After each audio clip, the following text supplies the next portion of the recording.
हमारे साथ सबसे पहले जुड़ गए हैं प्रियंका अजीत कुमार वर्मा, स्वाधीन हलदार, अनुराग राम, लखन राय, राज कमल प्रजापति जी जुड़ गए हैं, अनुराग कुमार। सभी को बहुत बहुत नमस्कार। उम्मीद कर रहा हूँ कि आप सब बढ़िया हैं, फर्स्ट क्लास हैं। और आपको पता है कि आजकल थोड़ा सा कभी कभी हमारी वीक में क्लास मॉर्निंग में भी हो जाती है, तो इस बात से आप अवेयर होंगे ही। ठीक है। जय श्री राम गुरु जी, मुझे आपका पॉजिटिव एटीट्यूड बहुत अच्छा लगता है। देव सोनी कह रहे हैं, रवि कुमार कह रहे हैं गुड मॉर्निंग, आकाश पटेल कह रहे हैं गुड मॉर्निंग, चंद्रशेखर, पंचम कुमार कह रहे हैं राधे राधे। चलो धीरे धीरे कुछ बच्चे जुड़े, फिर हम आज का रंगारंग कार्यक्रम करेंगे शुरू।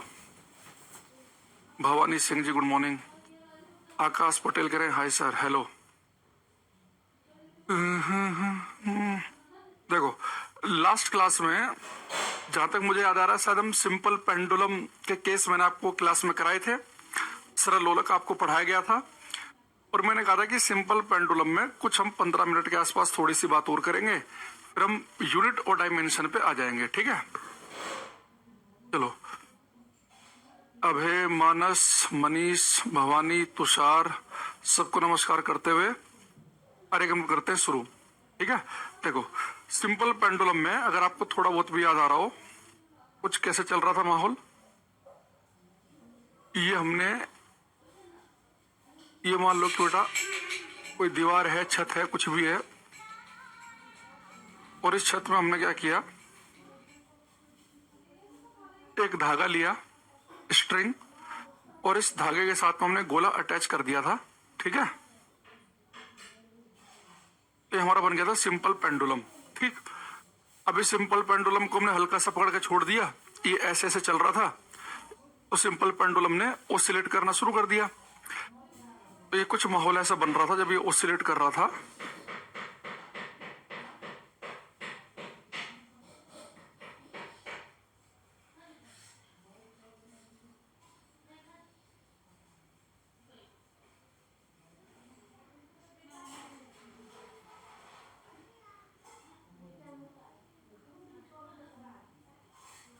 ये बेटा इसका बोब का गोलक का क्या था, ये सेंटर।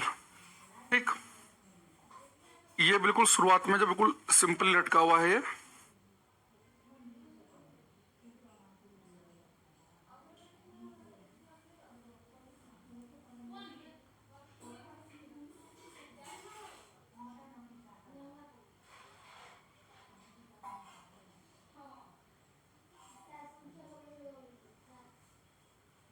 एक मिनट, थोड़ा सा पहले माहौल बनाना पड़ेगा। ठीक है। अब यहां सब बच्चे ध्यान से देखेंगे। अगर मैं आपसे कहूं, नागेंद्र जी कह रहे हैं प्रतापगढ़ की धरती से प्रणाम। ठीक है भैया, प्रतापगढ़ की धरती से प्रणाम ले लिया हमने। पंकज जी कह रहे हैं गुड मॉर्निंग। चलो, और हाँ भाई, आज एक तो ईद भी है, तो ईद मनाने वाले बच्चे तो आज लाइव क्लास में दिख नहीं रहे हैं, लेकिन हमारी तरफ से उन्हें ईद की मुबारकबाद पहुंचे। वो बाद में क्लास देख लें अपना, है ना, और आपका नुकसान ना हो इसलिए हमने क्लास रखी है आज, क्योंकि शायद क्लास में 2 4 5 बच्चे ही होंगे ऐसे, तो वो अपना बाद में देख लें। तो हमारी तरफ से बहुत बहुत मुबारकबाद आपको ईद की। आप अच्छे से मनाओ, क्लास अपना देख लेना जब भी टाइम मिले। कोई ऐसा नहीं है कि अभी सुबह को ही देखनी जरूरी है, लाइव देखनी जरूरी है, बाद में भी देख लेना, कोई डाउट हो पूछ लेना बाद में। ठीक है। चलो, अब यहाँ पर एक चीज देखेंगे। अगर मैं आपसे एक बात पूछूं कि बच्चे भी सिंपल पेंडुलम ऐसे ऑसिलेट कर रहा होगा, ऐसे ऐसे जा रहा होगा, तो भी बिल्कुल जैसे यहाँ से मैंने छोड़ा, इसे पकड़ के हल्का से छोड़ दिया, तो यहाँ से जा रहा है, जा रहा है, जा रहा है, जा रहा है, जा रहा है, तो बेटा बिल्कुल इस एंड पे पहुंचा होगा। ये वापस क्यों आ रहा है? यानी कि जो बिल्कुल एंड पॉइंट होते हैं, जिसे पेंडुलम जब ऐसे ऐसे ऑसिलेट कर रहा है, तो इसके एंड पॉइंट है ये वाला और ये वाला, यानी यहाँ पर इसकी स्पीड 0 हो जाती होगी, तभी तो वापस आ रहा है वो। यानी कि जो एंड पॉइंट है,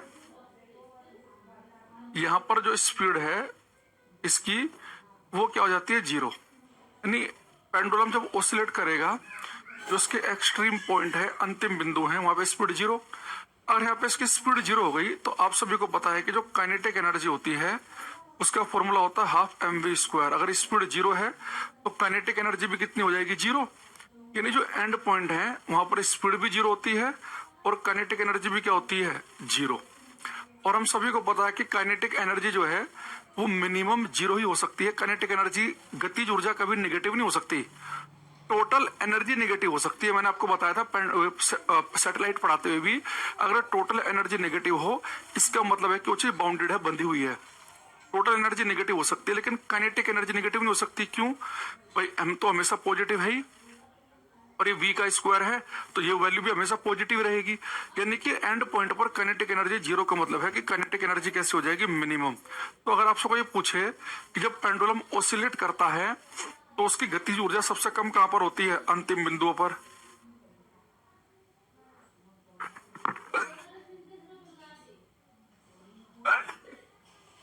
ठीक है, तो जो एंड पॉइंट है यहाँ पर स्पीड भी जीरो है और काइनेटिक एनर्जी भी क्या है, जीरो। तो गतिज ऊर्जा होगी शून्य। लेकिन एक बात समझना, जब ये पेंडुलम ऐसे ऐसे जा रहा होगा, यहाँ पे चल रहा है ऐसे, यहाँ पे जा रहा है, जा रहा है, जा रहा है, जा रहा है, जा रहा है, जा रहा है। अगर मैं आपसे पूछूं कि जो कोई पेंडुलम होता है इसकी सबसे ज्यादा हाइट कहां पर बनती है, आप कहोगे सर इसकी जो हाइट है वो सबसे ज्यादा बनेगी बिल्कुल एक्सट्रीम पॉइंट पर ही। भाई पेंडुलम में चल रहा है, चल रहा है, चल रहा है, चल रहा है, चल रहा है, स्पीड तो जीरो हो गई लेकिन हाइट तो सबसे ज्यादा है। भाई इसका जो सेंटर है लगातार उठ रहा है, उठ रहा है, उठ रहा है, उठ रहा है, उठ रहा है, मैक्सिमम हाइट इसकी यहां पर होगी। और पोटेंशियल एनर्जी क्या होती है हाइट की वजह से, mgh। तो अगर इसकी मैक्सिमम जो हाइट है अगर वो एक्सट्रीम पॉइंट अंतिम बिंदुओं पर है तो इसका मतलब है कि यहाँ पर इसकी पोटेंशियल एनर्जी क्या होगी, मैक्सिमम। और वैसे पता आपको, अगर एक एनर्जी घटती है तो दूसरी बढ़ती है। बताया था ना कि जितनी एक ऊर्जा घटती है उतनी दूसरी बढ़ती है। तो कोई पेंडुलम ऑसिलेट कर रहा होता है ना, ऐसे ऐसे चल रहा होता है, तो ये पेंडुलम ऐसे जा रहा है, जा रहा है, जा रहा है, जा रहा है, जा रहा है, जा रहा है, इसकी स्पीड लगातार कम हो रही है। एक्सट्रीम पॉइंट पर स्पीड जीरो, गतिज ऊर्जा जीरो यानी कि मिनिमम, लेकिन हाइट तो इसकी लगातार बढ़ रही है। तो एंड पॉइंट पर इसकी गतिज ऊर्जा होती है न्यूनतम, लेकिन स्थितिज ऊर्जा पोटेंशियल एनर्जी क्या होती है, मैक्सिमम। तो ये बात याद रखना, पेंडुलम के ऑसिलेशन में गतिज ऊर्जा जहां पर मिनिमम होगी वहां पर पोटेंशियल एनर्जी, स्थितिज ऊर्जा अधिकतम होगी। वो पॉइंट होते हैं एक्सट्रीम पॉइंट यानी कि अंतिम बिंदु। ठीक, लेकिन जब ये पेंडुलम की यहाँ पे स्पीड जीरो होगी, अभी वापस भागते हुए इसकी स्पीड लगातार बढ़ेगी, बढ़ेगी, बढ़ेगी, बढ़ेगी, बढ़ेगी, यानी मैक्सिमम स्पीड इसकी कहां होगी, इस मीन पोजीशन पर, इस माध्य अवस्था पर। यानी जो मीन पोजीशन है, जो इसकी माध्य अवस्था है, माध्य अवस्था, यहां पर क्या होगा, आप कहेंगे सर इसकी स्पीड मैक्सिमम होगी तो उसकी काइनेटिक एनर्जी भी मैक्सिमम होगी। काइनेटिक एनर्जी होती है हाफ mv स्क्वायर। तो एक्सट्रीम पॉइंट पर गतिज ऊर्जा इसकी अधिकतम होती है और जहां पर एक एनर्जी अधिकतम होगी वहां दूसरी मिनिमम होगी। जब ये वापस आएगा इसकी हाइट लगातार घटती रहेगी, घटती रहेगी, घटती रहेगी, घटती रहेगी, तो पोटेंशियल एनर्जी मेन पोजिशन पे क्या होगी, मिनिमम। एक बार इसे बना लेंगे सब बच्चे अपनी कॉपी में, तो पेपर में क्वेश्चन कैसे पूछेगा उस पर आते हैं। वो कहेगा सिंपल पेंडुलम जब ऑसिलेट करता है, सिंपल पेंडुलम जब दोलन करता है तो उसकी गतिज ऊर्जा अधिकतम कहां पर होती है, तो हम बोलेंगे मीन पोजीशन पर। ये ऐसे बोल देगा जब कोई पेंडुलम दोलन करता है तो मीन पोजीशन पर क्या होता है, तो लिख देगा मीन पोजीशन पे काइनेटिक एनर्जी भी मैक्सिमम, पोटेंशियल भी मैक्सिमम। तो ऑप्शन गलत हो गया, दोनों एनर्जी एक साथ मैक्सिमम नहीं हो सकती। लिख देगा कि काइनेटिक भी मिनिमम, पोटेंशियल मिनिमम, वो भी गलत हो गया। एक में लिख देगा कि पोटेंशियल मैक्सिमम, काइनेटिक मिनिमम, वो भी गलत हो गया। तो मीन पोजीशन में जब भागते हुए आएगा तो इसकी स्पीड सबसे ज्यादा यहीं पे होगी। तो मीन पोजीशन पर स्पीड अधिकतम होने की वजह से काइनेटिक एनर्जी होती है मैक्सिमम और पोटेंशियल स्थिति ऊर्जा होती है मिनिमम। लेकिन जो एक्सट्रीम पॉइंट है, बिल्कुल अंतिम बिंदु हैं, इन पर हाइट मैक्सिमम होने की वजह से पोटेंशियल मैक्सिमम होगी, लेकिन स्पीड जीरो होने की वजह से काइनेटिक एनर्जी जीरो, यानी काइनेटिक होगी मिनिमम, न्यूनतम। एक बार ये डायग्राम बना लो, अब किसी को कुछ पूछना हो इसमें तो पूछ सकता है वो।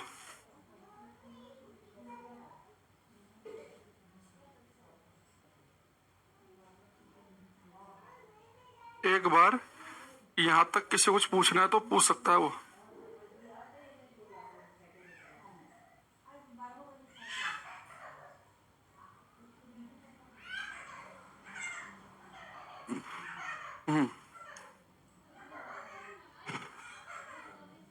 कृष्णा वर्मा, टाइम से आया करो भाई क्लास में। क्लास 8 बजे की थी, 8 बज के 6 मिनट की नहीं थी ये।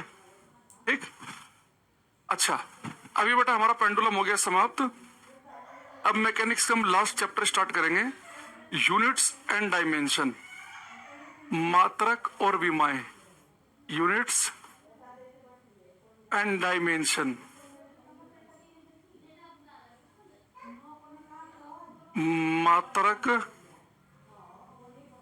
और विमाएं। ठीक है, देखो एक बार और बताएं, टाइम से आकर भाई क्लास में चंदन कुमार, ये बार बार रिपीट नहीं किया जाएगा। 8:05 पे आए हो तुम, टाइम से आना, दोबारा देख लेना क्लास। जो बच्चा लेट आए वो बिल्कुल मत लिखा करो कि दोबारा बताओ। अब ये जो यूनिट्स और डायमेंशन है, अगर कभी कोई बच्चा मेरे से पूछे कि सर किस टॉपिक से सबसे ज्यादा संभावना होती है इसी पेपर में क्वेश्चन आने की फिजिक्स में,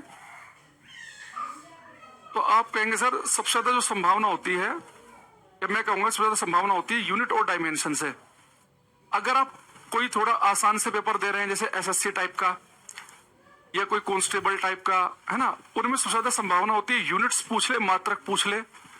लेकिन अगर आप रेलवे के पेपर दे रहे हैं, मान लो कि आप रेलवे ग्रुप टी का पेपर देने जा रहे हैं, तो उनमें, या मान लो कि अभी आप असिस्टेंट लोको पायलट का जो CBT 2 दिया किसी बच्चे ने, या और भी रेलवे के जो पेपर है वो दे रहे हैं, CDS का एग्जाम दे रहे हैं, अपने स्टेट का और कोई अच्छा पेपर दे रहे हैं, तो उनमें डायमेंशन भी पूछ लेता है। लेकिन यूनिट मात्रक आने की संभावना ज्यादा होती है, चाहे वो CDS का पेपर हो, PCS का हो, रेलवे का हो, SSC का हो, कोई भी हो। तो क्योंकि जिस तरह हमने आज तक पढ़ा, तो मैं आपको बीच बीच में यूनिट बताता था कि वर्क की यूनिट जूल है, पावर की वाट है ना, ऐसे आपको बताओगे कि एनर्जी की यूनिट जूल होती है, फोर्स की न्यूटन होती है। तो बहुत सारी हमने यूनिट पढ़ी हैं, वो सारी आपकी दोबारा से रिवाइज हो जाएंगी इस चैप्टर के अंदर, सारे के सारे मात्रक। दूसरी चीज, अगर आप मान लो कि कोई आसान सा पेपर दे रहे हैं, आपने प्रीवियस ईयर में देखा कि डायमेंशन जनरली नहीं पूछ रहा है, तो आप चाहो तो डायमेंशन को स्किप कर सकते हो। लेकिन मैं फिर भी कहूंगा कि आप उसे स्किप ना करो। क्यों? अगर आपको यूनिट आती है तो डायमेंशन समझ लेना कि ऑटोमेटिकली ही पता है, तो रिस्क क्यों लेना? जब हमें यूनिट तो हमें पढ़नी है, मजबूरी है वो तो, चाहे कांस्टेबल का पेपर देने जाओ, चाहे CDS का देने जाओ, तो जब हमें यूनिट्स पढ़नी ही है तो डायमेंशन के लिए बस हमें 1-2 पॉइंट ही छोटे मोटे से एक्स्ट्रा याद रखने हैं। तो अगर आपको मात्रक पता है तो समझ जाना कि विमा ऑटोमेटिकली पता है, तो हम क्लास में यूनिट्स पे भी ध्यान देंगे, डायमेंशन पे भी। क्यों? जिन पेपर में डायमेंशन आती है वहां तो आती है, लेकिन जहां पे कभी कभी आती है तो वहां पे भी हम रिस्क नहीं लेंगे। तो ये चैप्टर सबसे काम का है। इसके अंदर क्या हुआ, साउंड की दिक्कत आ रही है क्या? मैंने शायद थोड़ा फैन तेज कर दिया है, इसलिए अभी जस्ट किया था मैंने, तो हो सकता है कि कुछ दिक्कत आ रही है। ये साउंड कम लग रहा है, कम लग रहा है तो हम बढ़ा देते हैं। कुछ साउंड में वैसे दिक्कत आ रही है तो बताओ। एक ही बच्चे ने बोला, वैसे अगर आप कहोगे तो हम थोड़ा सा इंक्रीज कर देंगे। मैं थोड़ा सा बढ़ा दिया।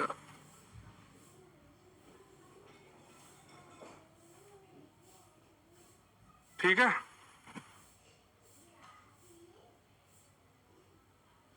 कमेंट सबके आते हैं, बदतमीजी मत लिखा करो कमेंट वमेंट। ठीक है, अब आपको यूनिट्स और डायमेंशन हम दोनों बताएंगे। सबसे पहले क्लास में हम लिखेंगे 7 फंडामेंटल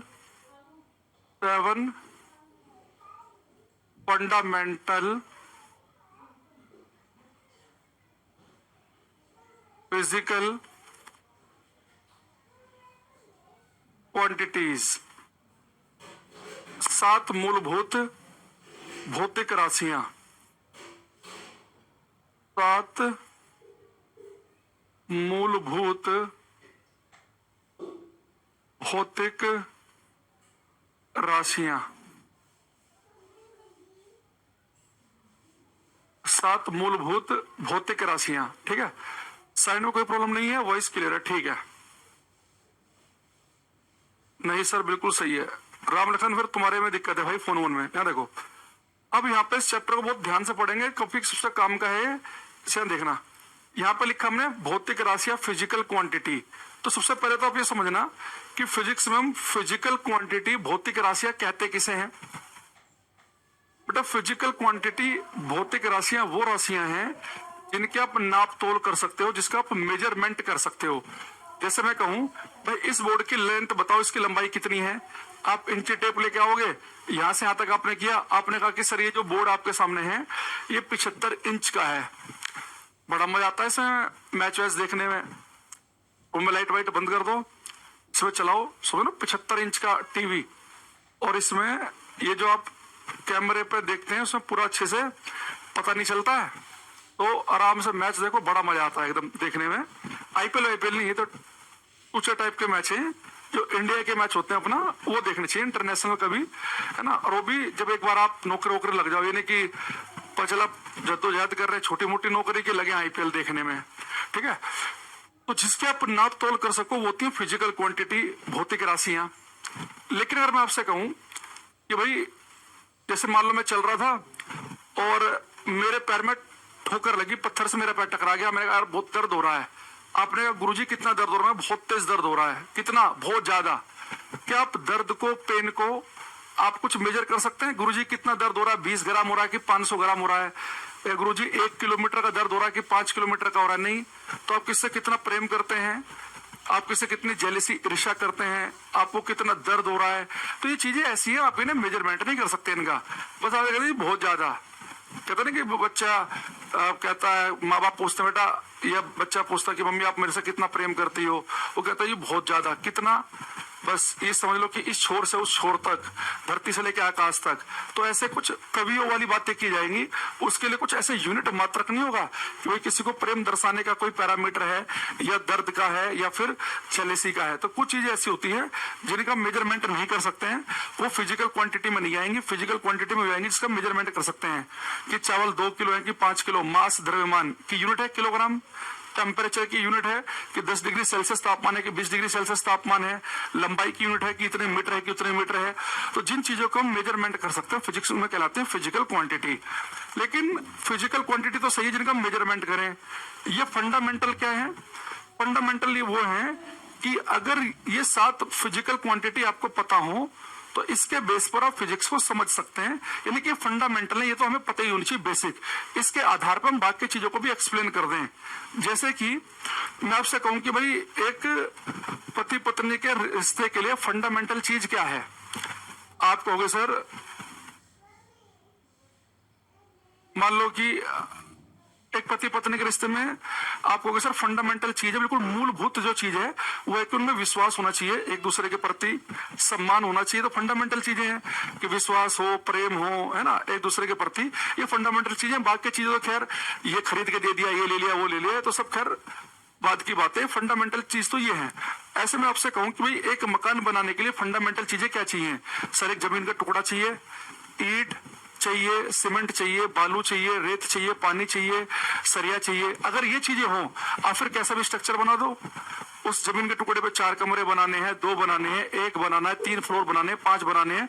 लेकिन फंडामेंटल चीजें क्या है कि ईंट हो, रेत हो, सीमेंट हो, बजरी हो, है ना, सरिये हो, पानी हो, तो कुछ फंडामेंटल चीजें होती हैं। ऐसे 7 फंडामेंटल चीजें हैं। अगर आपको ये पता है तो इसके आधार पर बाकी चीजों को भी एक्सप्लेन कर सकते हैं। तो पेपर में कई बार क्या करेगा, आपको 4 ऑप्शन देके पूछेगा, बताओ इनमें से फंडामेंटल फिजिकल क्वांटिटी कौन सी है।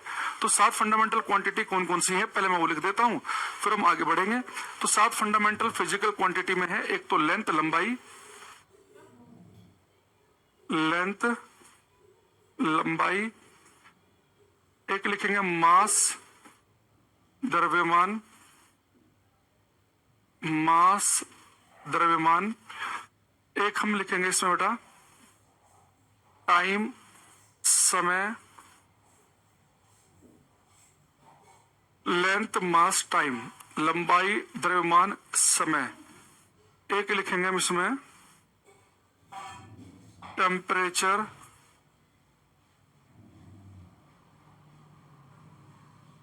तापमान, एक लिखेंगे हम इलेक्ट्रिक करंट, वैद्युत धारा, वैद्युत धारा, 1 2 3 4 5। एक लिखेंगे अमाउंट ऑफ सब्सटेंस,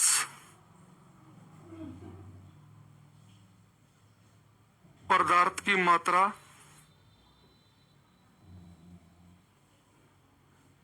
एक लिखेंगे हम लुमिनियस इंटेंसिटी, ज्योति तीव्रता। बेटा हमारे पास में 7 फंडामेंटल क्वांटिटी हैं, ठीक है। इसमें मैंने क्या बोला कि लंबाई, द्रव्यमान, समय, तापमान, वैद्युत धारा, पदार्थ की मात्रा और ज्योति तीव्रता। देखो जो पदार्थ की मात्रा है, अमाउंट ऑफ सब्सटेंस, ये ज्यादातर आप केमिस्ट्री में पढ़ोगे। इसे केमिस्ट्री में आपने देखा होगा ना कि टीचर ने कहा होगा कि भाई हमारे पास में एक पदार्थ है या कोई गैस ली हमने 1 मोल, तो पदार्थ की मात्रा को मोल में नापते हैं। और टीचर ने आपको बताया होगा कि 1 मोल का मतलब ये होता है कि अगर आपके पास में किसी पदार्थ के 6.023 गुणा 10 की पावर 23 मोलिक्यूल हैं, मोलिक्यूल्स या एटम हैं, अगर आपके पास में किसी पदार्थ के 6.023 गुणा 10 की पावर 23 अणु या परमाणु हो, तो यानी कि आपके पास 1 मोल पदार्थ है, तो 1 मोल में अणुओं की कहो या परमाणुओं की जो संख्या होती है वो होती है 6.023 गुणा 10 की पावर 23। तो पदार्थ की जो मात्रा है इसे मोल में नापते हैं और 1 मोल में कितने अणु या परमाणु होते हैं इतने, और इस नंबर को एवोगैड्रो नंबर, अवोगाद्रो संख्या भी कहते हैं। तो पेपर में कई बार आपसे ऐसे भी पूछ लेगा कि एवोगैड्रो नंबर, अवोगाद्रो संख्या क्या है, तो वहां पे लिखा मिलेगा 6.023 गुणा 10 की पावर 23 अवोगाद्रो संख्या। ये आपसे भी कह सकता है कि 1 मोल में अणु या परमाणुओं की संख्या कितनी है, ये आपसे पूछ सकता है। तो 1 मोल में अणु या परमाणुओं की संख्या कितनी है, तो वो भी नंबर ये बताना है 6.023। यानी याद रखना जो बाद में नंबर लिखा है 23, पावर भी पॉजिटिव उतनी है। ठीक है। अच्छा, जो लुमिनस इंटेंसिटी है ये बड़ी क्लास में पढ़ा जाता है बीएससी वगैरह में। इसे आप ऐसे समझो कि मैंने भी इस क्लास में मान लो कि एक बल्ब जला रखा है, तो बल्ब का प्रकाश जो है उसकी कुछ इंटेंसिटी है, कुछ चमक है। अगर मैं यहाँ पे 2 बल्ब जला दूंगा तो चमक बढ़ जाएगी, लुमिनस इंटेंसिटी, ज्योति तीव्रता बढ़ जाएगी। 5 बल्ब जला दूंगा तो और इंटेंसिटी बढ़ जाएगी। तो इसे ऐसे समझ सकते हैं आप। तो हमारे पास में 7 फंडामेंटल क्वांटिटी हैं, length, mass, time, temperature, electric current, amount of substance और लुमिनस इंटेंसिटी। तो पेपर में आपसे क्या कहेगा, पेपर में आपसे बोल देगा निम्नलिखित में से कौन सी भौतिक राशि, कौन सी फंडामेंटल फिजिकल क्वांटिटी है। तो ऑप्शन पता क्या मिलेंगे, तो ऐसे पूछ लेगा कि कौन सी, मान लो कि फंडामेंटल फिजिकल क्वांटिटी नहीं है, कौन सी मूलभूत भौतिक राशि नहीं है, लिख देगा टाइम, मास, लेंथ, एक्सीलरेशन, त्वरण। तो मैंने जो 7 आपको फंडामेंटल क्वांटिटी बताई है उनमें एक्सीलरेशन, त्वरण तो लिखा ही नहीं है, तो हमारा आंसर हो जाएगा एक्सीलरेशन। ऐसे मान लो कि लिख दे पेपर में वो electric current, luminous intensity, amount of substance और लिख दे फोर्स, बल, तो हमारा आंसर फोर्स हो जाएगा। तो जो मैंने यहाँ पे 7 लिखी हैं ये फंडामेंटल है, मूलभूत भौतिक राशियां हैं। अगर इनके अलावा कुछ और ऑप्शन में आ गया तो फंडामेंटल में वो नहीं आएगा। ठीक है। अब हम इनकी यूनिट और डायमेंशन सबकी बात करेंगे, इनकी भी और बाकी की भी। तो यहाँ पे अब आपको जो मैं बताऊंगा उसे ध्यान से सुनना।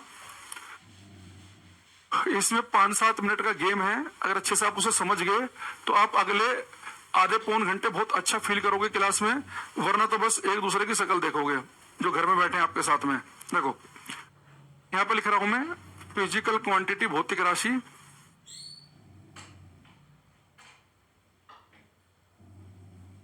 भौतिक राशि, यहां लिखेंगे उसकी यूनिट, उसका मात्रक, और यूनिट हम कौन सी यूज करेंगे, एसआई यूनिट, क्योंकि पेपर में एसआई यूनिट पूछता है। ठीक है। और यहां लिखेंगे हम उसका डायमेंशन, उसकी विमा, डायमेंशनल फॉर्मूला, विमेय सूत्र। ठीक। अब देखो सबसे पहले हम फंडामेंटल वाली पे आ जाते हैं। अभी 7 फंडामेंटल जो बताई थी पहले उनके लिख लेते हैं। एक लिखा था हमने लेंथ, लंबाई, हिंदी में नाम इनका मैंने लिख दिया पीछे। एक लिखा था मास, द्रव्यमान। एक लिखा था बेटा मैंने टाइम, समय। एक लिखा था टेम्परेचर यानी कि तापमान। एक लिखा था इलेक्ट्रिक करंट, वैद्युत धारा, इलेक्ट्रिक करंट, वैद्युत धारा। एक है amount of substance, amount of substance, पदार्थ की मात्रा, और एक लुमिनियस इंटेंसिटी, ज्योति तीव्रता। अब इनके हम सबसे पहले इनकी यूनिट, इनके मात्रक देखते हैं। बेटा जो लेंथ है, लंबाई जो है, इसकी एसआई यूनिट तो आप सभी को पता है कि इसकी एसआई यूनिट होती है मीटर। ऐसे लिख लो मीटर या ऐसे लिख लो, कोई फर्क नहीं पड़ रहा। इसका सिंबल है हमारे पास एम। मास जो होता है इसके यूनिट होती है किलोग्राम, सिंबल होता है इसका केजी। ये लेंथ के लिए है, ये मास के लिए है। टाइम की ऐसा यूनिट होती है सेकंड, सिंबल होता है इसका एस। टेम्परेचर की ऐसा यूनिट होती है केल्विन, सिंबल होता है कैपिटल के। करंट की यूनिट होती है एम्पियर, ऐसा यूनिट, सिंबल होता है कैपिटल ए। पदार्थ की मात्रा को हम नापते हैं मोल में, सिंबल होता है इसका MOL, मोल। और लुमिनस इंटेंसिटी को नापते हैं हम कैंडिला में, कैंडिला, सिंबल होता है इसका CD। ठीक है, अभी हमारे पास इनकी यूनिट आ गई। अब आप कहेंगे सर ये तो ठीक है, यूनिट तो हमें पहले से पता है, मीटर है, इसकी किलोग्राम, इसकी सेकंड, इसकी केल्विन, एम्पियर, मोल। एक आध बच्चों को हो सकता है कि ज्योति तीव्रता की ना पता हो, भाई मैंने इनके हिंदी नाम पहले लिख रखे हैं। तो जो लुमिनस इंटेंसिटी है, ज्योति तीव्रता, इसकी होती है कैंडिला और सिंबल होता है इसका CD। ठीक, अब आते हैं हम डायमेंशन पे। मैंने कहा था आपसे कि अगर आपको यूनिट मात्रक पता है तो डायमेंशनल फॉर्मूला आपको ऑटोमेटिकली पता है। तो बस जो मैं अभी इन शुरू में 6-7 के डायमेंशन बताऊंगा, अगर आपने इनकी याद कर ली तो लगभग लगभग आप किसी का भी डायमेंशनल फॉर्मूला बता सकते हैं। इस बात को ध्यान रखना। देखो पेपर में जैसे मान लो कि आपको डायमेंशन फॉर्मूला लिखना है, आप कहोगे जी मैं नहीं लिखूंगा, मैं तो उसकी यूनिट लिखूंगा, मात्रक, मैं तो यूनिट पढ़ के आया हूं, आप डायमेंशन पूछ रहे हो। ऐसे मान लो कि मैंने आपसे कहा कि स्पीड का ही डायमेंशन बताओ, चाल की, आप कहोगे डायमेंशन नहीं है, मैं तो यूनिट लिखूंगा। तो यूनिट क्या बनेगी स्पीड की, चाल की, मीटर पर सेकंड। तो जैसे आप मात्रक लिखो, अब आपको देखो करना क्या है, जैसे आपने यूनिट लिखी उस यूनिट में आपको ये करना है कि जैसे आपको जहां भी मीटर दिखे तो मीटर की जगह आपको L चिपकाना है, यानी कि जो लेंथ है उसकी यूनिट होती है मीटर और डायमेंशनल फॉर्मूला होता है L। तो आप क्या चिपका देंगे उसमें, L चिपका देंगे। जहां भी आपको मीटर दिखेगा, जहां भी बेटा आपको किलोग्राम दिखेगा यूनिट के अंदर, वहां पे आपको M चिपकाना है। जहां सेकंड दिखेगा वहां पे T चिपकाना है। बहुत सारे बच्चे गलती क्या करते हैं, मीटर की जगह M चिपका देते हैं। बेटा मीटर जो है लेंथ के लिए, उसके लिए L आएगा, किलोग्राम की जगह M आएगा, ये मास द्रव्यमान के लिए है। ठीक, केल्विन जो है इसके लिए तो आप K ही लिखना, या कई बार आपको ऑप्शन में थीटा लिखा मिल जाएगा। एम्पेयर के लिए A, ज्यादातर A लिखा मिलता है, कभी कभी I भी लिखा मिल जाता है। जो मैं पहले लिख रहा हूं वो देख लेना, मिल जाए तो ज्यादा बढ़िया है। मोल के लिए मोल, इसका डायमेंशनल फॉर्मूला मोल है, ये आपको N लिखा मिलेगा, N। ठीक है, और जो कैंडिला है इसके लिए लिखा मिलेगा CD, ये इसके लिए आपको Z भी लिखा मिल सकता है। ठीक है, तो आपको क्या ध्यान रखना है कि जब भी मुझे डायमेंशनल फॉर्मूला लिखना है, मैं पहले यूनिट मात्रक लिखूंगा, उस यूनिट मात्रक में मीटर की जगह L लिखना है, किलोग्राम की जगह M, मीटर की जगह L, किलोग्राम की जगह L, सेकंड की जगह T, केल्विन की जगह थीटा ज्यादातर लिखा मिलता है, एम्पेयर की जगह A, मोल की जगह मोल, कैंडिला की जगह CD की जगह CD। ये 6-7 याद कर लो, अभी क्लास में बैठ के फटाफट रिवाइज कर लो बोर्ड पर देखकर। मीटर है तो L है, किलोग्राम है तो M है, सेकंड है तो T है, एम्पियर है तो A है, कैंडिला है तो CD है, मोल है तो मोल है। ठीक है, याद हो गए 6-7 ये, बस अब आपको इतना ही पढ़ना था। अब आप सबके डायमेंशनल फॉर्मूले निकाल देंगे, सब बच्चे अपने हाथ में एक पेन, एक रफ कॉपी ले लेंगे। मैं 4-4, 5-5 आपको दूंगा, एक ही कमेंट में आपको कोमा लगा लगा के 4-5 के लिखने हैं। बस इतना अगर आपको पता है, इतने कॉन्सेप्ट से आप डायमेंशन निकाल सकते हैं। तो आपको डायमेंशनल फॉर्मूला बताना है, मैं यहाँ पे लिखना शुरू कर रहा हूं, बिल्कुल 0 से स्टार्ट करेंगे। एक लिखना आपको डिस्टेंस, दूरी का डायमेंशनल फॉर्मूला। एक लिखना आपको डिस्प्लेसमेंट, विस्थापन का, डिस्प्लेसमेंट विस्थापन। एक लिखना आपको स्पीड, चाल का। एक लिखना आपको वेलोसिटी, वेग का। एक लिखना एक्सेलरेशन,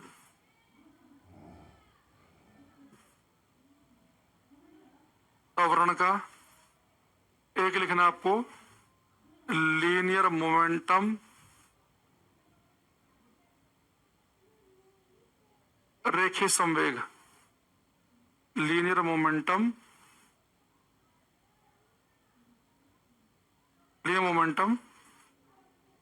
रेखीय संवेग। इन सबके डायमेंशनल फॉर्मूले आपको लिखने हैं 6 के 6 के, लिखो सभी। तरीका हमने आपको बता दिया है क्या करना है। डायमेंशन फॉर्मूला लिखने से पहले इनके यूनिट मात्रक लिखो, यूनिट लिखते हैं डायमेंशन अपने आप आ जाएगी।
हमारे पास कुछ आंसर आ रहे हैं, देखो।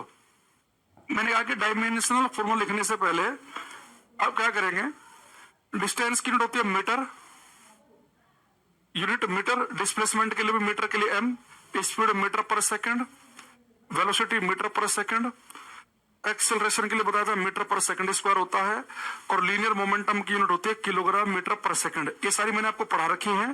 तो मोमेंटम होता है मास इनटू वेलोसिटी, तो किलोग्राम मीटर पर सेकंड आएगी वहां से। जैसे आपने डायमेंशनल फॉर्मूला लिखा, सॉरी यूनिट लिखी, क्या डायमेंशनल फॉर्मूला अपने आप से आ रहा है कि नहीं आ रहा है?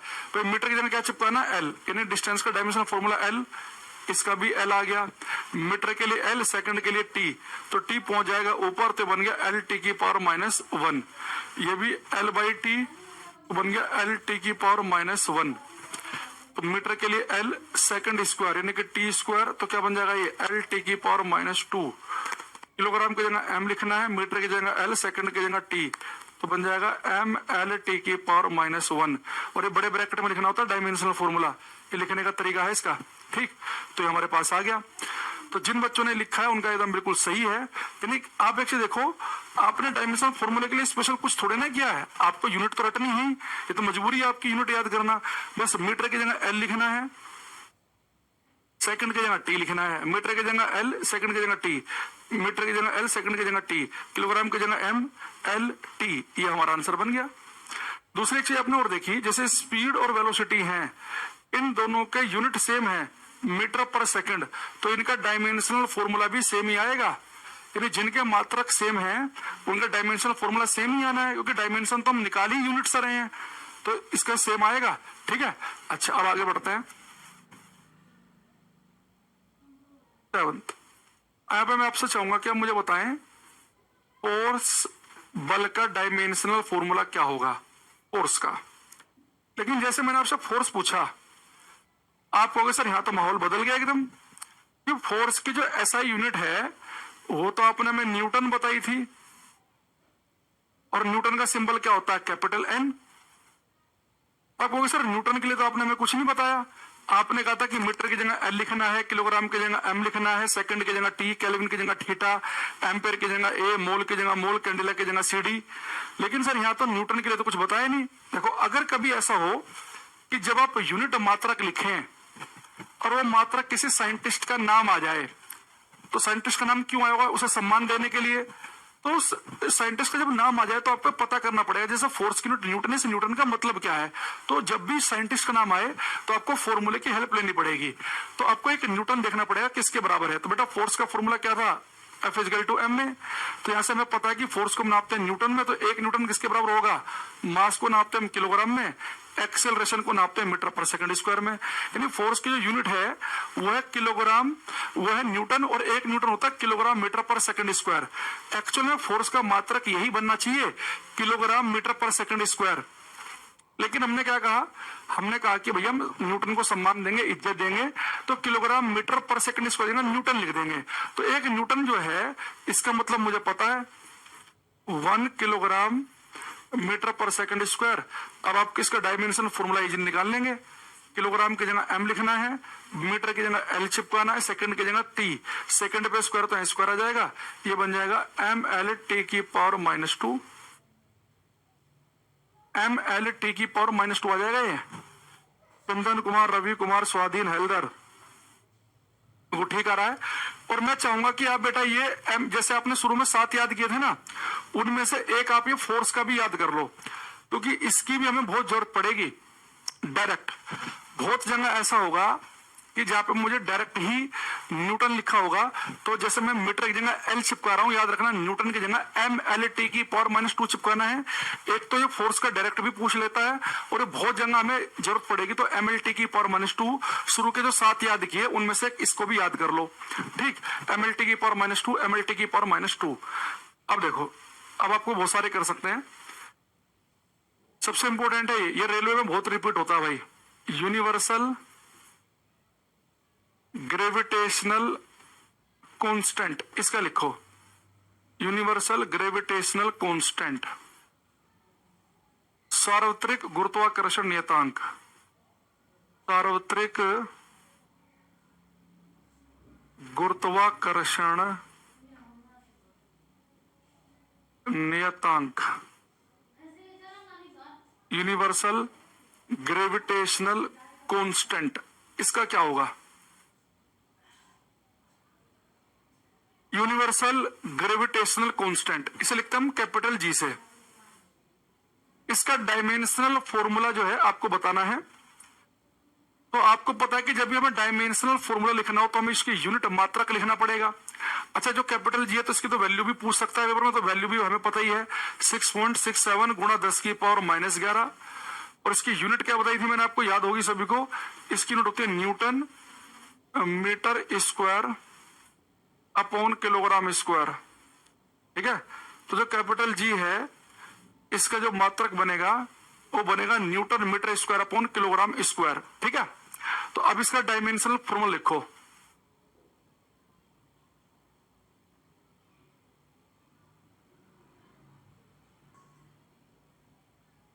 अभी मैंने क्या बताया आपसे कि जब भी हमें डायमेंशनल फॉर्मूला लिखना है तो मैंने कहा कि पहले उसकी यूनिट लिख लो, मात्रक लिख लो। यूनिट अगर आपको पता है तो डायमेंशन तो पता ही है। देखो, न्यूटन के लिए हमने क्या जिक्र किया था अभी कि न्यूटन के लिए हमें चिपकाना है एम एल टी की पावर -2। मीटर की जगह मैंने कहा था कि जहां भी मीटर दिखे वहां पे एल लिखना, ये मीटर का स्क्वायर है तो एल का स्क्वायर हो जाएगा। किलोग्राम की जगह हम एम लिखेंगे तो किलोग्राम का स्क्वायर है तो एम का स्क्वायर हो जाएगा, ठीक है। अब यहां देखना, एक एम से कट गए 1 एम, तो जो 1 एम बचा वो ऊपर जाके हो जाएगा माइनस का, तो m की पावर हो गई -1, एक एल ये है, 2 ये है, l की पावर हो गई 3 और t की पावर -2। तो बेटा ये याद रखना, ये बहुत रिपीट होता है। कैपिटल जी का डायमेंशनल फॉर्मूला m की पावर -1, l की पावर 3, t की पावर -2। अमित कुमार, थोड़ा सा आपने m की पावर गड़बड़ कर दी है। देखो, एक चीज और याद रखना, पेपर में 4 ऑप्शन तो आपको मिलेंगी कि जैसे कैपिटल जी के बारे में पूछे तो अपने दिमाग में एक बात याद रखना कि कैपिटल जी के डायमेंशन फॉर्मूले में 1, 2, 3 तीनों पावर दिखनी चाहिए, 1, 2, 3। अब 4 ऑप्शन पे नजर मारना एक बार, कई बार हो सकता है कि आपको सोल्व भी ना करना पड़े।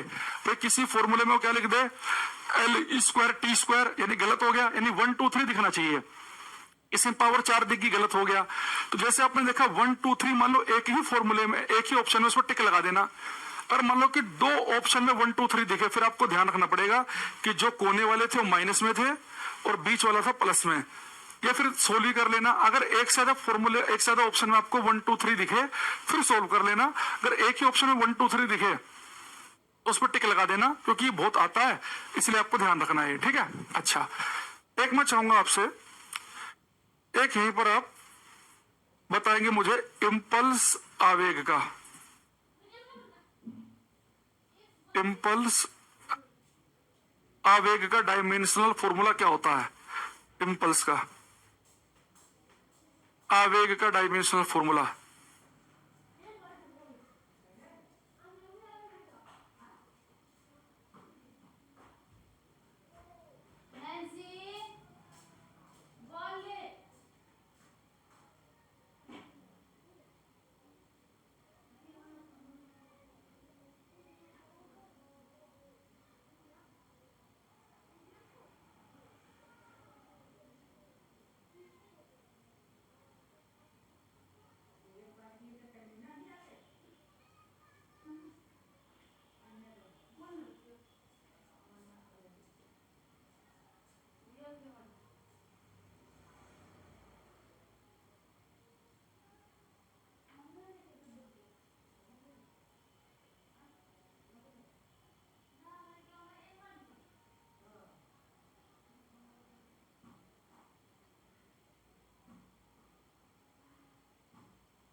देखो, अब इसमें आपको पता है कि बेटा इम्पल्स जो है आवेग, इसकी यूनिट क्या होती है? Newton second. Newton second impulse आवेग का मात्रक है न्यूटन सेकंड। अगर आपको एक बार पता चल गई यूनिट, तो मैंने कहा कि डायमेंशन फॉर्मूला तो अपना पता चल जाएगा। तो देखो यहाँ पर न्यूटन जो होता है, इसका होता है mL/-2, सेकंड के लिए होता है टी, तो बन जाएगा mL/-1। यानी अगर आपने यहाँ पे एक चीज देखी, जो मोमेंटम है संवेग, रेखीय संवेग, इसका डायमेंशन भी आई थी mL/-1, और अभी आवेग की भी आई है mL/-1। तो कई बार पेपर में ऐसा आता है कि निम्नलिखित में से किन दो के डायमेंशनल फॉर्मूले सेम हैं? उनमें से लीनियर मोमेंटम और इंपल्स का कई बार आ चुका है।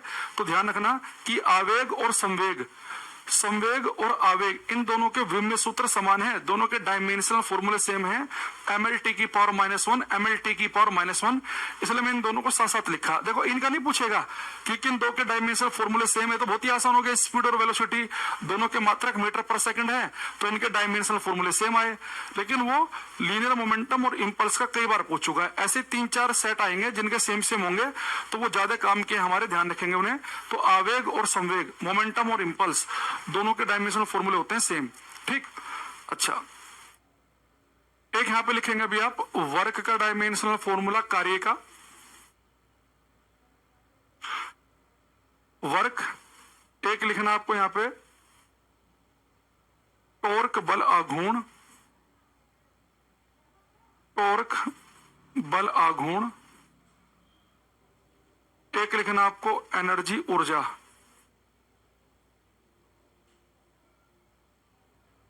इनके डायमेंशनल फॉर्मूले ट्राई करो। स्वाधीन हलदर, चंदन कुमार, अभिषेक पटेल, रवि कुमार, पंकज कुमार, आशीष वर्मा, ये बच्चे हमें लगातार हर क्वेश्चन का ट्राई कर रहे हैं आंसर देने की। बाकी सब जो हैं वो गायब हो गए हैं। चंदन कह रहे हैं वेट क्या है? ग्रेविटेशनल वाला चैप्टर लिखा ना, ग्रेविटी वाला, वहां बताया हमने कि वेट क्या है। वेट मैंने बताया था कि weight is a type of force. Weight एक प्रकार का बल है, फोर्स है। वेट वो फोर्स है जिस फोर्स से धरती हमें अपनी तरफ को खींच रही है। सब कुछ बताया था, लेकिन क्लास सारी लोगे तो पता चलेगा। ठीक, देखो बेटा, जो वर्क है इसकी अगर मैं ऐसा यूनिट की बात करूं, वो तो जूल है। अब आप कहेंगे सर जूल तो एक साइंटिस्ट का नाम है, तो क्या करें? तो फिर आपको फॉर्मूले की हेल्प लेनी पड़ती है जहां पर भी साइंटिस्ट का नाम आ जाए। तो वर्क का बेसिक फॉर्मूला क्या है? Fs cos theta.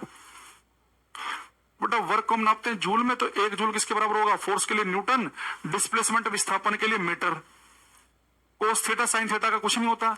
यानी कि जो एक जूल है वो मुझे पता है कि एक जूल होता है न्यूटन मीटर के बराबर, और न्यूटन का तो मैंने डायरेक्ट याद कर रखा है mL/-2। मीटर का मैं पता ही L होता है, तो क्या बन जाएगा ये mL²T/-2। अब मैं आपसे चाहूंगा कि आप जैसे आपने फोर्स का याद किया ना न्यूटन का, ऐसे आप जूल का भी याद कर लेना। ठीक है भाई, यहां पे अच्छे देखना, ये जैसे आपको न्यूटन का बहुत जगह डायरेक्ट जरूरत पड़ रही है, न्यूटन की ml/-2, ऐसे जूल की जगह याद कर लेंगे ml²T⁻²। तो मैंने आपको शुरू में 7 याद कराए थे, उनके साथ में 2 और याद कर लेना बस। भाई आपको पता है कि मीटर की जगह एल लिखना है, किलोग्राम की जगह एम लिखना है, सेकंड की जगह टी लिखना है, केल्विन की जगह थीटा लिखना है, एम्पेयर की जगह आपको आई लिखना है, मोल की जगह मोल और कैंडेला सीडी की जगह सीडी। ऐसे आपने एक फोर्स का याद करना था ml/-2, एक जूल वाला याद कर लेना ml²T⁻²। ठीक है, बस ये 2 और याद कर लेना साथ में। देखो टॉर्क जो होता है बेटा, टॉर्क की मैंने आपको यूनिट बता रखी है क्लास में, अगर आपको याद हो। टॉर्क का फॉर्मूला बताया था ना, RF sin θ।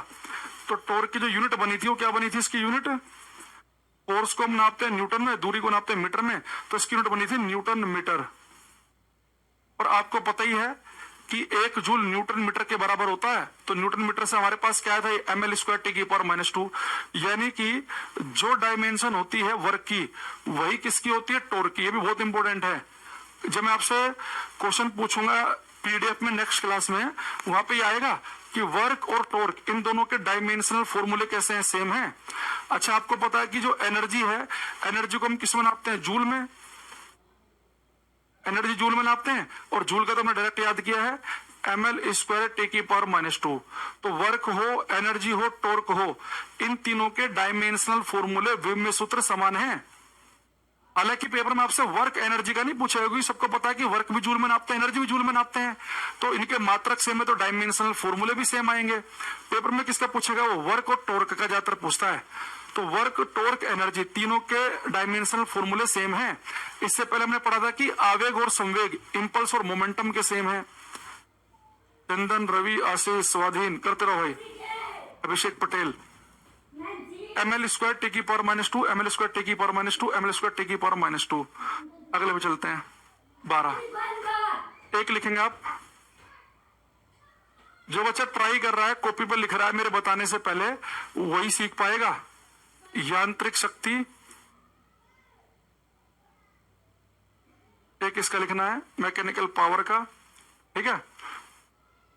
एक लिखना है मोमेंट ऑफ इनर्शिया, जड़ तो आघूर्ण। एक लिखना है एंगुलर मोमेंटम, कोणीय संवेग। कोणीय संवेग। एक लिखना है Planck constant, Planck's constant, Planck नियतांक, प्लांक कांस्टेंट, प्लांक नियतांक। देखो इनके ट्राई करो जितने आपसे हो पाए। पावर का मैंने यूनिट आपको बता रखी है, वाट होती है। मोमेंट ऑफ इनर्शिया लिखवाया था, आई एक पार्टिकल का मोमेंट ऑफ इनर्शिया है mr², तो इसकी यूनिट मैंने लिखवाई थी आपको किलोग्राम मीटर स्क्वायर होती है। Angular momentum mvr, kilogram metre square upon second, इसकी यूनिट बनती है kilogram metre square upon second, ठीक है, kilogram metre square upon second. और प्लांक कांस्टेंट का मात्रक होता है जूल सेकंड। अब तो मैंने आपको हिंट दे दिया, आप तो कर लोगे, अब करो। सबको 20-25 सेकंड हम दे रहे हैं करने के लिए, करो ट्राई।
देखो बेटा, पावर जो होती है इसका यूनिट है वाट, तो वाट भी एक साइंटिस्ट के नाम पे है, जेम्स वॉट के नाम पे। तो हम क्या करेंगे, फॉर्मूले का यूज करेंगे। जब भी साइंटिस्ट का नाम आ जाए तो पावर का फॉर्मूला क्या होता है, वर्क अपॉन टाइम। तो वर्क के लिए तो हमने डायरेक्ट याद किया, वर्क को नापते हैं जूल में, तो ml² टी की पावर -2। सेकंड के लिए बताया था मैंने टी, ये टी ऊपर जाके हो जाएगा माइनस का, तो बनेगा ml² टी की पावर -3। तो इसका आ जाएगा ml² टी की power -3। Moment of inertia kilogram metre square, kilogram के लिए m, मीटर के लिए l, तो मीटर स्क्वायर के लिए हो गया ml²। एंगुलर मोमेंटम किलोग्राम के लिए m, मीटर स्क्वायर के लिए l², सेकंड के लिए t, तो बन गया ml² टी की पावर -1। अब देखो इसका है प्लांक कांस्टेंट जो है ना, इसे लिखते हैं हम h से। इसकी वैल्यू भी याद रखना 6.6 गुणा 10 की पावर -34, और यूनिट होती है इसकी जूल सेकंड। इसके वैल्यू पूछ सकता है और में, प्लांक कांस्टेंट का मान होता है 6.6 गुणा 10 की पावर -34 जूल सेकंड।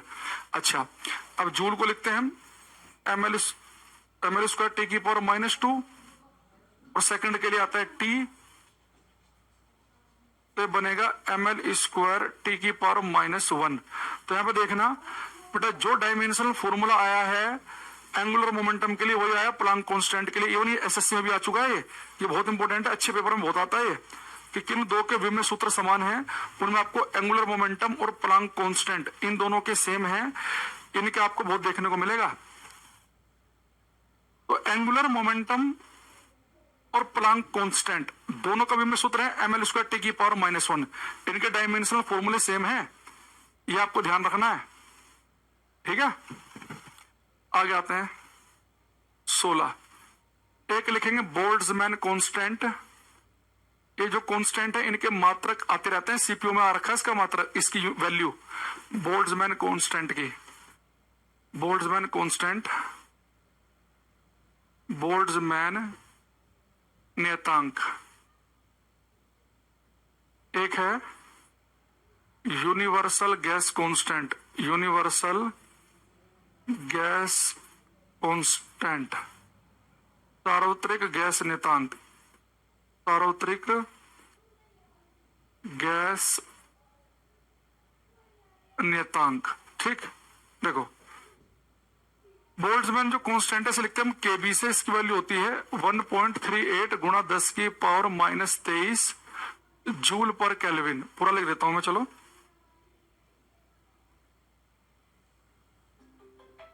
जूल पर केल्विन। और यूनिवर्सल गैस कांस्टेंट की होती है 8.314 जूल पर मोल केल्विन, जूल पर मोल केल्विन। ठीक है, 15 नंबर फिर से बताएं। 15 नंबर में क्या बताना है, प्लांक कांस्टेंट जो है इसकी वैल्यू होती है 6.6 गुणा 10 की पावर -34, और यूनिट है इसकी जूल सेकंड। तो जूल के लिए तो मैंने डायरेक्ट बताया था आपको क्या याद करना है, ml² टी की पावर -2। जूल के लिए तो ml² टी की पावर -2 आ गया, सेकंड के लिए टी आ गया। ये दो पावर माइनस की एक प्लस की, तो ml² टी की पावर -1 बचेगा इसका। ठीक है, ऐसे 14 जो है angular momentum kilogram metre square upon second, kilogram के लिए m आएगा, ठीक है, मीटर स्क्वायर के लिए l² आएगा, सेकंड के लिए टी, टी ऊपर जाके हो जाएगा माइनस का। 14 15 दोनों का सेम आएगा, तो इनका निकाल लो। बोल्ट्जमैन कांस्टेंट का है यूनिट जूल पर केल्विन, इनकी वैल्यू जरूर याद रखना। प्लांक कांस्टेंट की वैल्यू हो, बोल्ट्जमैन कांस्टेंट की हो, यूनिवर्सल गैस कांस्टेंट को, या एवोगैड्रो नंबर की हो, एवोगाद्रो संख्या जो शुरू में बताया था। देखो ये लिखा है जूल पर केल्विन, तो जूल के लिए होता है ml² टी की पावर -2, डायरेक्ट याद किया था हमने। केल्विन के लिए थीटा लिख लो, तो बन जाएगा ml² टी की पावर -2 थीटा की पावर -1। तो नीचे का ऊपर जाके माइनस की हो जाती है पावर। अब यहां जाओ, जूल के लिए क्या होता है ml² टी की पावर -2, मोल के लिए मोल, और केल्विन के लिए थीटा। तो ये क्या बनेगा ml² टी की पावर -2 थीटा की पावर -1 मोल की पावर -1। ठीक है, चलो बाकी नेक्स्ट क्लास में करेंगे। 12 नंबर फिर से बताएं भाई। 12 में क्या है, मैकेनिकल पावर, पावर की यूनिट होती है वाट, और पावर का हमने फॉर्मूला क्या बताया था आपको, पावर होता है वर्क अपॉन टाइम, कार्य बटे समय, कार्य करने की दर तो बताया था। पावर क्या होती है, रेट ऑफ वर्क डन। तो वर्क के लिए एमएल स्क्वायर टी की पावर -2 होती है, टाइम के लिए होती है टी, तो टी ऊपर जाके माइनस का हो जाएगा, 2 माइनस के पहले से ही है। ये पावर नहीं आ रही क्या आपको सोल्व करनी, तो बच्चे कंफ्यूज हैं। तो नेक्स्ट क्लास में करेंगे, जो बाकी बची है डायमेंशन वो करेंगे, और आपको इस समय बड़े बड़े क्वेश्चन भी कराऊंगा पीडीएफ से भी, ठीक है। तो आज ही क्लास देख कर आना और खुद से अपने आप से डायमेंशन निकालने की कोशिश करना। याद रखना इसका कॉन्सेप्ट क्या है, सबसे पहले हम यूनिट लिखेंगे, और यूनिट में हम क्या करेंगे, फिर डायमेंशन चिपका देंगे, और हमें 8-9 डायमेंशन डायरेक्ट याद रखनी है। 7 तो फंडामेंटल वालों की याद रखनी है, एक फोर्स की और वर्क की, दोनों की डायरेक्ट याद कर लेना, क्योंकि न्यूटन और जूल हमें कई बार डायरेक्ट पुट करनी पड़ेंगे, ठीक है। तो आज के लिए इतने रखते हैं, बाकी मिलते हैं नेक्स्ट क्लास में, ठीक है। तब तक के लिए thank you, bye, take care everybody, bye everyone.